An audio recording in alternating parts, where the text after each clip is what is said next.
आषाढी वारी अवघ्या 2 दिवसांवर प्रशासनाचा ढिसाळ कारभार चव्हाट्यावर. दर्शन रांगेत मूलभूत सुविधांचा अभाव. अवघ्या 2 दिवसांवर आलेल्या आषाढी एकादशीच्या सोहळ्यासाठी लाखो वारकरी शेकडो किलोमीटरचा पायी प्रवास करत पंढरपुरात दाखल झालेत. संतांच्या पालख्या पंढरपूरच्या वेशीवर येऊन ठेपल्या असताना दुसरीकडे जिल्हा प्रशासनाचा ढिसाळ कारभार पुन्हा एकदा चव्हाट्यावर आलाय. पंढरीत विठ्ठलाच्या दर्शनासाठी आलेल्या भाविकांच्या सुरळीत आणि व्यवस्थित दर्शनाची साधी व्यवस्थाही प्रशासन करू शकले नसल्याचे गंभीर चित्र समोर आलंय.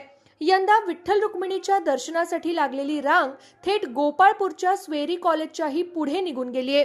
मात्र या दर्शन रांगेत प्रशासनाकडून कोणतीही पुरेशी सोय करण्यात आलेली नाही. संपूर्ण दर्शन रांग अत्यंत विस्कळीत झाली असून रांगेच्या नियंत्रणासाठी रस्त्याच्या एका बाजूला साधी बांबूची लाकडे उभी करून बॅरिगेटिंग करण्याची साधी सद्बुद्धीही प्रशासनाला झालेली नाही. परिणामी रांगेत शिस्त उरलेली नाही आणि भाविक केवळ विठ्ठलाच्या भरोशावर रस्त्यावर उभे राहून प्रतीक्षा करतायत. या दर्शन रांगेत पिण्याच्या पाण्याची कोणतीही सोय नाही.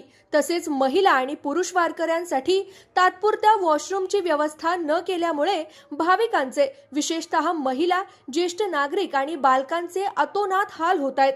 काल रात्रीपासूनच दर्शन रांगेत भाविकांची प्रचंड गर्दी वाढली होती, ज्यामुळे भाविकांना प्रचंड मनस्ताप सहन करावा लागला.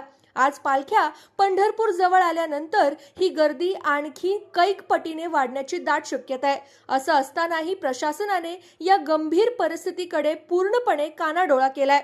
आषाढी वारीच्या यशस्वी आयोजनासाठी आणि वारकऱ्यांच्या सुविधांसाठी शासन प्रशासनाला दरवर्षी कोटींच्या घरात निधी उपलब्ध करून देतं.